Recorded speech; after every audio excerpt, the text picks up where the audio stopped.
Et si le système même, qui est censé nous défendre, se transformait en notre pire ennemi? C'est une idée assez folle, non? Eh bien, c'est exactement le paradoxe qui se cache au cœur des maladies auto-immunes. C'est un sujet absolument fascinant et on va plonger dedans ensemble. Imaginez un peu le scénario. Notre système immunitaire, c'est une véritable armée, super sophistiquée, conçue pour nous protéger des envahisseurs. Mais voilà que soudainement, cette armée se retourne contre son propre pays, contre nous. C'est une véritable guerre civile qui se déclare à l'intérieur de notre corps. C'est ça l'essence même d'une maladie auto-immune. En gros, c'est quoi? C'est une panne du système de reconnaissance. Le corps n'arrive plus à faire la différence entre ce qui lui appartient, le soi, et ce qui est étranger, le non-soi.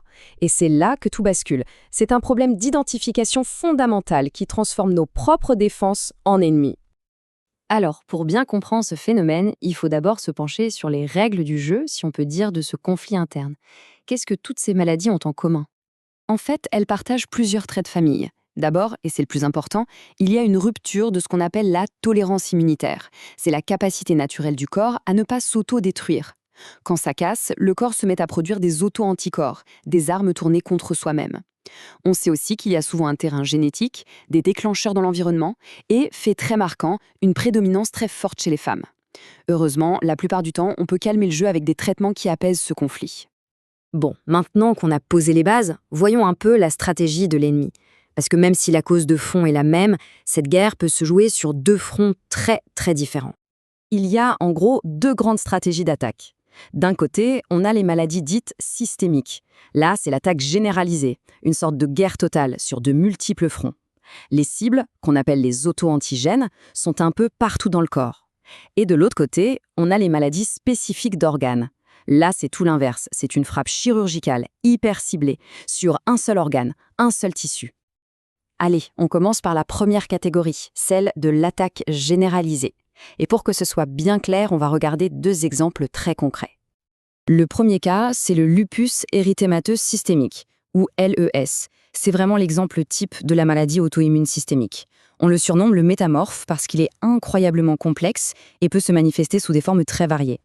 Et alors là, il y a un fait qui est juste spectaculaire avec le lupus. C'est sa répartition.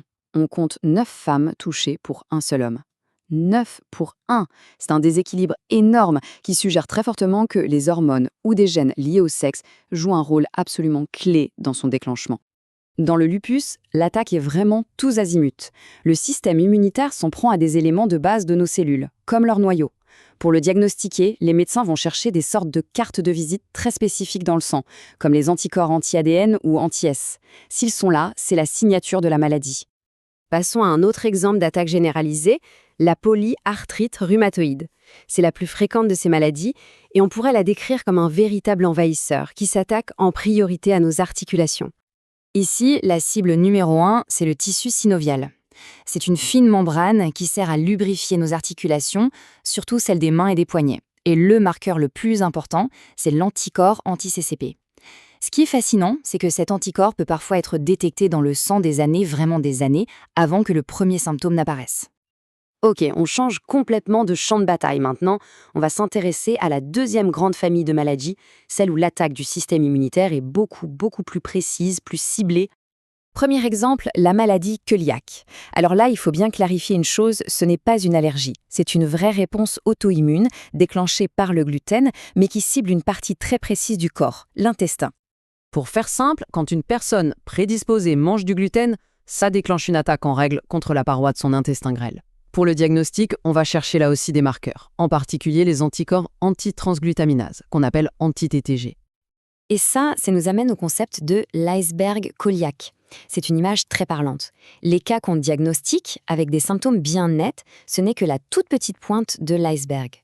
Sous la surface, il y a une masse énorme de cas qui passent sous les radars, avec des symptômes bizarres, légers, ou même parfois aucun symptôme du tout. On termine avec un dernier cas d'attaque ciblée, le diabète de type 1. Ici, le système immunitaire a une cible bien précise, les cellules mêmes qui sont chargées de réguler le sucre dans notre sang.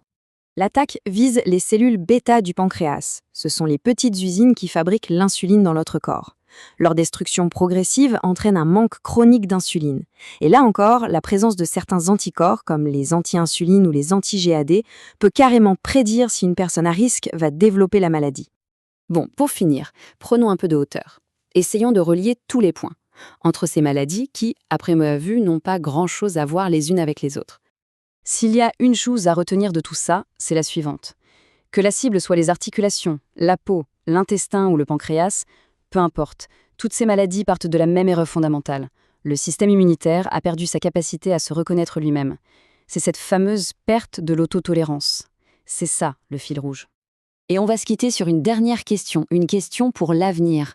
À mesure qu'on comprend de mieux en mieux les déclencheurs, qu'ils soient génétiques ou environnementaux, est-ce qu'on peut rêver d'un jour où on ne ferait pas que calmer le système immunitaire, où on pourrait en quelque sorte le rééduquer, lui réapprendre à faire la différence et restaurer cet équilibre perdu?